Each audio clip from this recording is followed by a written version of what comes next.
The room smelled like cigarette smoke and cold coffee.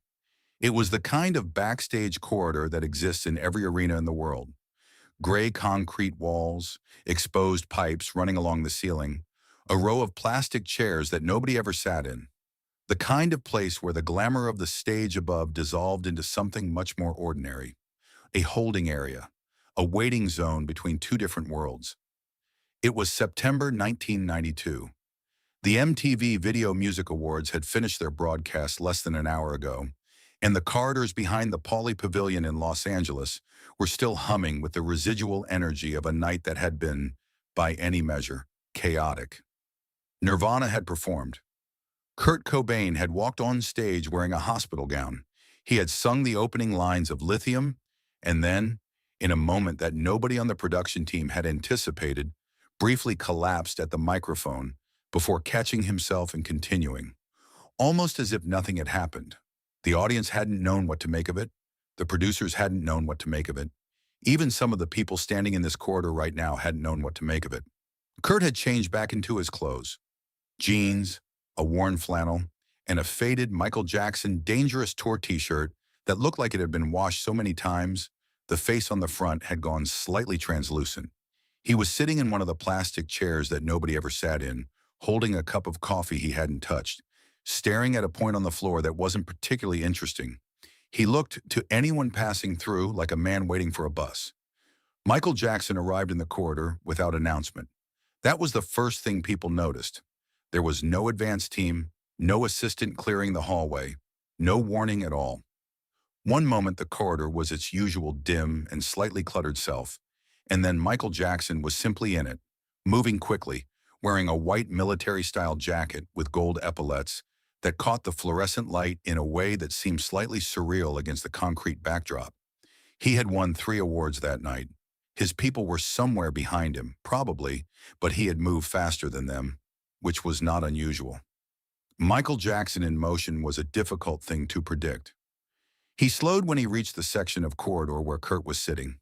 He stopped. For a moment he simply looked at Kurt, at the flannel shirt, the unwashed hair, the untouched coffee, and then, with visible curiosity, at the t-shirt. His own face, faded and slightly distorted, stared back at him from Kurt Cobain's chest. The thing that the people who were present in that corridor would later struggle to describe was the quality of the silence that happened next. It wasn't an awkward silence. It wasn't a charged silence. It was something stranger than both of those things. A silence that seemed to be doing something, processing something, the way a room goes quiet right before a storm changes direction. Michael sat down in the plastic chair next to Kurt. Not in the chair across from him, the one right next to him. Kurt looked up. He didn't look surprised exactly. He looked like a man who had decided, some time ago, to stop being surprised by anything, and was doing a reasonable job of maintaining that position. "I heard you're the voice of a generation," Michael said. His voice was quiet, conversational, not formal, not ceremonial. Just one person saying something to another person in a hallway that smelled like cigarette smoke and cold coffee. Kurt was quiet for a moment. He looked back down at the floor, then he said, "I heard the same about you." Michael laughed. It was a short laugh, genuine, caught slightly off guard. He looked at the t-shirt again. "Where did you get that?" "Thrift store," Kurt said. "Seattle.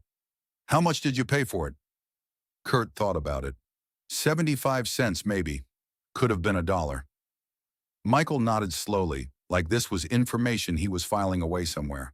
Like the economics of a thrift store in Seattle in the early 1990s was something worth understanding. "Do you like the album?" he asked. "Yeah," Kurt said. "Which songs?" Kurt finally looked up again.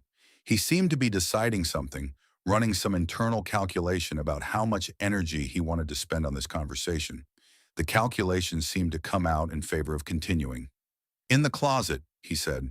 "The groove. The way it sits in the pocket without trying to be anything." Michael was quiet for a moment. "Most people don't mention that one." "Most people are wrong," Kurt said. There was a man standing about 15 feet away down the corridor. A production assistant named Daniel, who had been working the VMAs for 3 years and had seen a considerable number of unusual things in backstage hallways. He would later describe this particular moment as the one where he understood, in a physical way, that he was watching something that wasn't going to happen again. He didn't take out his phone. He would think about that decision for years afterward, both regretting it and not regretting it, depending on the day. What he saw was two people sitting in plastic chairs in a fluorescent-lit corridor, talking in low voices. One of them was wearing a white military jacket with gold epaulets. The other was wearing a faded t-shirt with a face on it that happened to be the face of the person sitting next to him. Neither of them seemed to find this particularly strange. What he heard, or rather what he caught fragments of, because he was deliberately trying not to be noticed and was therefore not moving closer, was a conversation that seemed to be about music in a way that had very little to do with the music industry. "The hospital gown," Michael said at some point. Kurt didn't respond immediately. "Was that planned?" "No," Kurt said. "It was good," Michael said. And then, after a pause, "I mean that. It was the most honest thing I've seen on a stage in a long time." Kurt looked at him. "I heard you're the voice of a generation," Michael said again. And this time it didn't sound like a compliment. It sounded like he was reading something aloud and questioning whether it was accurate. Kurt understood the difference. "That's the problem," Kurt said quietly. Michael nodded. He seemed to understand this without requiring it to be explained further. The particular weight of being told that you represent something larger than yourself, the way that sentence can feel like a gift and a prison at the same time, depending on the hour. "I know," Michael said.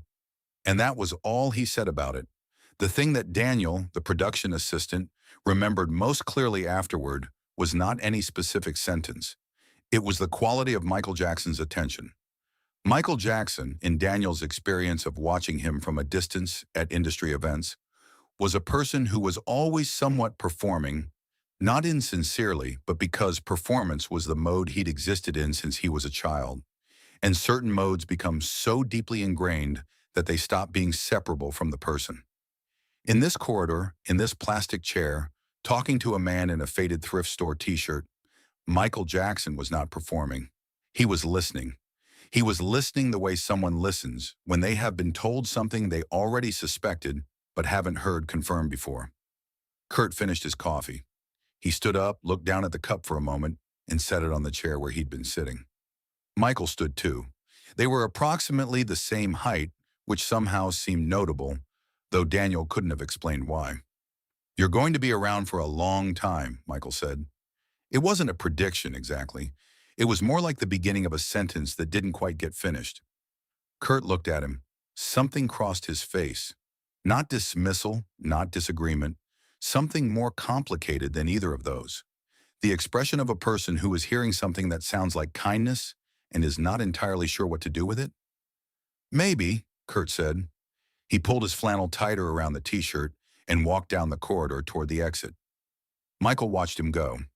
He stood there in his white military jacket for a moment longer, looking at the empty plastic chair, the empty coffee cup, the stretch of corridor that a man in a faded thrift store t-shirt had just walked away from. Then his team materialized from somewhere behind him, and he was moving again, and the corridor returned to being the kind of place where nothing significant happened. Daniel told the story for the first time at a dinner party in 1997. He told it badly. He rushed the details.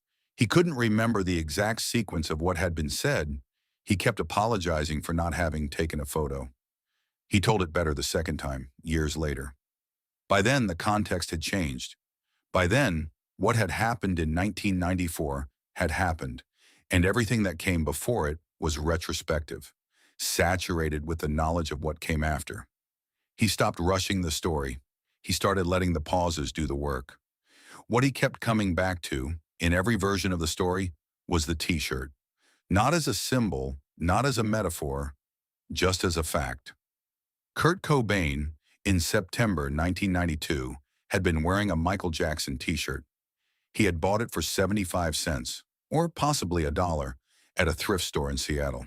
It had been washed so many times it had gone translucent. And Michael Jackson had sat down next to him and said, "I heard you're the voice of a generation." And Kurt had said, "I heard the same about you." And Michael had laughed. In 2009, Michael Jackson died. The tributes were enormous, as expected. Among them was a piece by a music journalist who had spent several years in the early 1990s covering the Seattle scene. In the piece, almost as a footnote, the journalist mentioned that Kurt Cobain had owned a Michael Jackson t-shirt and had worn it regularly. The journalist described it as ironic. The king of grunge wearing the king of pop. The journalist was probably wrong about the irony. People who had known Kurt, even slightly, even briefly, generally agreed that the t-shirt was not a joke. Kurt Cobain had loved Michael Jackson's music the way he loved a lot of music that existed outside the category of things he was supposed to love, genuinely, privately, without requiring it to fit any particular narrative about who he was. In the closet, he had said, the groove, the way it sits in the pocket without trying to be anything. Most people don't mention that one. Most people are wrong. Daniel, the production assistant, read the journalist's piece and felt the need to correct the record, or at least to add something to it. He wrote a short account of what he had seen in the corridor of the Pauley Pavilion in September 1992. He sent it to the journalist, who included a portion of it in a follow-up piece. The detail he included, the one that got quoted, the one that spread, was about Michael Jackson's attention, the way he had been listening, the way he had looked at the empty plastic chair after Kurt walked away. Someone who had been close to Michael Jackson during that period read the account and said that it matched something Michael had said in private sometime after the VMAs about Kurt Cobain. The exact words were not recorded, or if they were not shared publicly. What was shared was the general shape of what Michael had said. He had said that he had met someone who reminded him of something he was trying not to forget. He hadn't said what that thing was. He hadn't needed to. The plastic chair is gone now. The Pauley Pavilion has been renovated several times since 1992. The corridor looks different or doesn't exist in the same configuration, or has been repurposed into something else entirely. The coffee cup is gone too, obviously. What remains is the account. Imperfect, partial, dependent on the memory of a production assistant who was 15 feet away and trying not to be noticed. What remains is the image. Two people in plastic chairs, one in a white military jacket, one in a faded thrift store t-shirt, talking in low voices in a fluorescent-lit corridor about music that sat in the pocket without trying to be anything. What remains is the laugh, short, genuine, caught slightly off guard. What remains is the sentence that didn't get finished. You're going to be around for a long time. Michael Jackson was 50 years old when he died. Kurt Cobain was 27. The voice of a generation, it turned out, was not a permanent title. It was a moment. A 75-cent thrift store t-shirt, a cup of coffee that went cold in a gray corridor, while two people sat in plastic chairs and talked about a song that most people didn't mention. The way it sits in the pocket without trying to be anything. That was the part that stayed. That was always the part that stayed.